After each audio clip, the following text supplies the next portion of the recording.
Hello, welcome to my channel. I am Suman and I will teach you accountancy of class 12. Let's start with the chapter 1, accounting for partnership firms. The topic is fundamentals. Do you know what is partnership? Firstly, subscribe my channel to get free classes of complete syllabus of class 12 accountancy. Like, comment and share to get videos early. Let's start. What is the definition of partnership? According to the Section 4 of the Indian Partnership Act 1932, partnership is the relation between persons who have agreed to share the profits of a business carried on by all or any of them acting for all. The main point to notice is this is the definition according to the Section 4. We need to read Section 4 and keep in mind it is according to Section 4 of the Indian Partnership Act 1932. It is in inverted commas because if someone gives definition then we can't change even a single word of the definition. That's why we put it in inverted commas. Let's start. What is the definition and meaning of the partnership? Partnership is the relation between persons. ये persons के बीच में relation होता है who have agreed to share the profits. जिन्होंने ये agreement किया है कि वो profit को share करेंगे. किसका profit? Of a business. एक बिजनेस जो भी वो चला रहे हैं फॉर द पार्टनरशिप उसके प्रॉफिट को वो शेयर करेंगे और उसी का एग्रीमेंट वो लोग करते हैं. Carried on by all or any of them acting for all.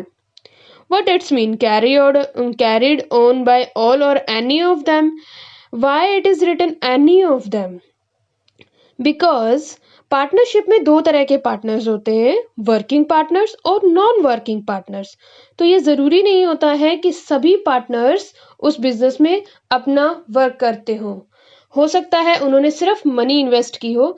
इसीलिए ये कहा जाता है कि carried on by all. Business ज़रूरी नहीं है चाहे सारे पार्टनर चला रहे हो या कोई पार्टनर चला रहा हो, लेकिन वो सारे पार्टनर्स के लिए और उनके ही बिहाफ पे काम करते हैं.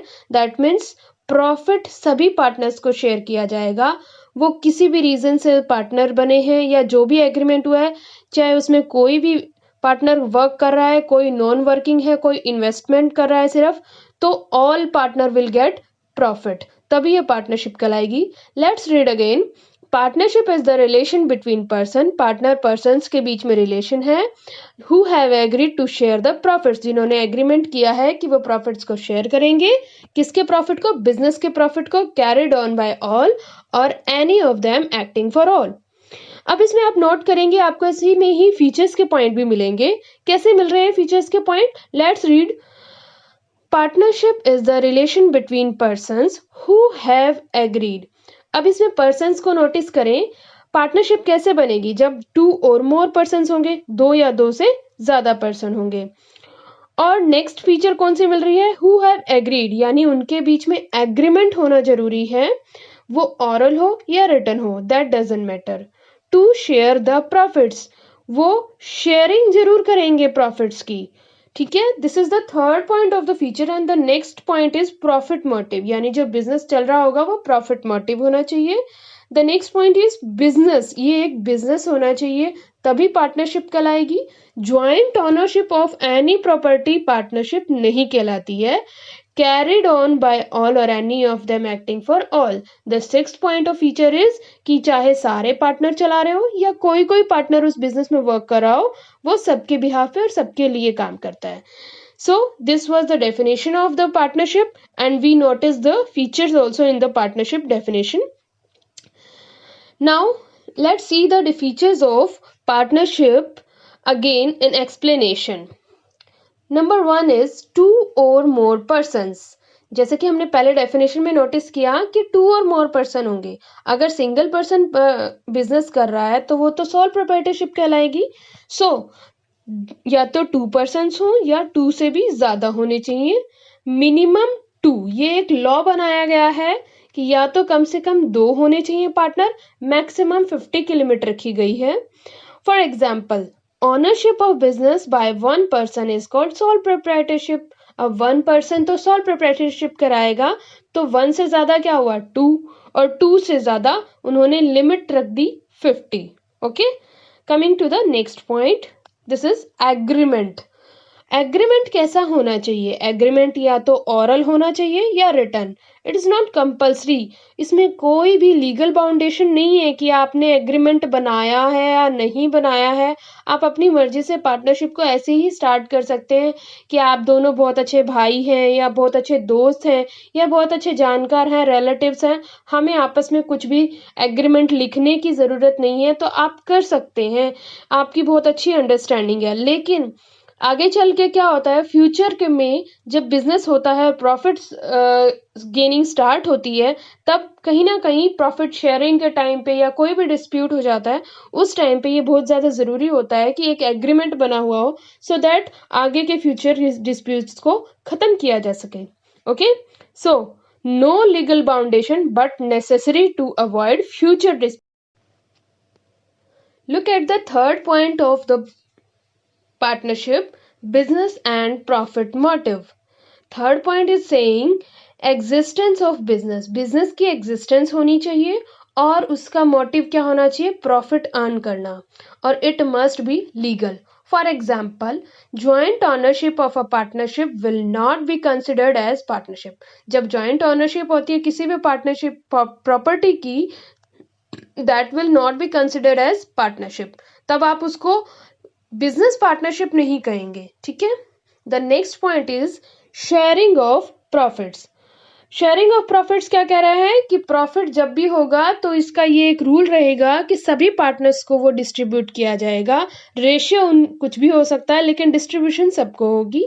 Profit will be, for example, profit will be distributed to all partners whether they are working or non-working partners. Coming to the next point, principal and agent. All partners are principal and agent both for each other. Means, for example, there are three persons A, B, C. If A is principal, then B and C are his agent. B and C are bound to report to A if A wants. In the same way, B is principal and A and C are his agent. C is principal and A and B are his agent. So we can say all partners are bound to each other. Okay. Coming to the next point, the sixth point is saying business carried on by all or any of them acting for all. For example, there are four partners A, B, C, D. A works in business, he is working partner. B and C has invested money. They have only invested money. They are not working in the business. That means they are non-working partners. And D has not invested money, and D is also not working. What is he doing then in the partnership? D creates goodwill for business. Means D की इतनी अच्छी reputation है society में, business चलाने के लिए उनको कुछ भी किसी के साथ भी डीलिंग करनी है, बाइंग करनी है, सेलिंग करनी है, सप्लायर के साथ करनी है, कस्टमर के साथ करनी है, तो वो डी के नाम को यूज कर लेते हैं क्योंकि डी की काफी अच्छी रेपुटेशन है सोसाइटी में, तो बिजनेस करना बहुत आसान हो रहा है. तो डी के नेम को यूज करने के लिए डी को पार्टनर बनाया है और डी को प्रॉफिट भी दिया जाएगा. That means D creates goodwill for business. He is non-working partner. So A is working partner, B and C and D are non-working partner. Still, profit will be distributed to all, and whether business carried on by all or any of them acting for all. That means only A is carrying business but working for all. So let's revise all the features of partnership. First point is saying two or more person will be there. Second is saying there should be agreement, no legal foundation. It's better for to avoid future disputes. Third point is saying it should be a business, then can be a partnership, and it should have profit motive. Fourth point is saying sharing of profit is very necessary. Fifth point is saying principal and agent. All partners are principal and agent both for each other. And sixth point is saying business carried on by all or any of them acting for all. We have discussed it in elaboration. Now coming to the next topic, rights of a partner. First point is saying right to share profits or losses in agreed ratio. Her partner के क्या क्या rights हैं हम वो discuss कर रहे हैं। और फर्स्ट पॉइंट क्या कह रहा है कि सभी पार्टनर को प्रॉफिट मिलना चाहिए और लॉस भी वो बियर करेंगे। कौन से रेशियो में? एग्रीड रेशियो, यानी जो उन्होंने पहले से ही डिसाइड करके रखा होगा कि हम कौन से रेशियो में शेयर करेंगे। सेकेंड पॉइंट क्या कह रहा है? Right to take part. Second point कह रहा है कि वो बिजनेस के मैटर्स में हर तरफ से पार्ट लेने का उनका राइट है। कोई भी एक्टिविटी हो रही है तो उनका राइट है कि वो कुछ भी मैटर है बिजनेस का तो वो कह सकते हैं कि हम भी इसमें इन्वॉल्वमेंट चाहते हैं। Right to be consulted in the matters of business. कोई भी डिसीजन ले रहे हैं, वेदर वो वर्किंग पार्टनर है या नॉन वर्किंग पार्टनर है, तो उससे पहले पूछा जाएगा अगर वो चाहता है तो कि कौन इस बिजनेस में क्या करना चाहिए। हाँ, अगर उसने परमिशन दे दिया है कि आप मुझसे पूछे बगैर कर देना, that is another thing, but उसका राइट है कि वो उससे पूछा जाए। The fourth point is saying right to inspect and to have a copy of the business books of accounts. Fourth point क्या कह रहा है कि हर पार्टनर का राइट है कि वो कभी भी चेक कर सकता है बिजनेस के अकाउंट्स को और साथ ही साथ उन अकाउंट्स की कॉपी को भी अपने पास बनवा के रख सकता है। Fifth point is saying right to disallow, यानी कि अगर कोई भी नया पार्टनर आना चाहता है लेकिन कोई भी ऐसा एक पार्टनर है, suppose there are 49 partners in a partnership already, but only one partner is denying, की रिफ्यूज कर रहे हैं कि हम एक नए पार्टनर को नहीं लेंगे, तो वो नहीं ले सकते जब तक कि पूरे के पूरे पार्टनर ये ना कह दे कि हाँ आप इसको एडमिट कर सकते हो हमारी पार्टनरशिप फर्म में।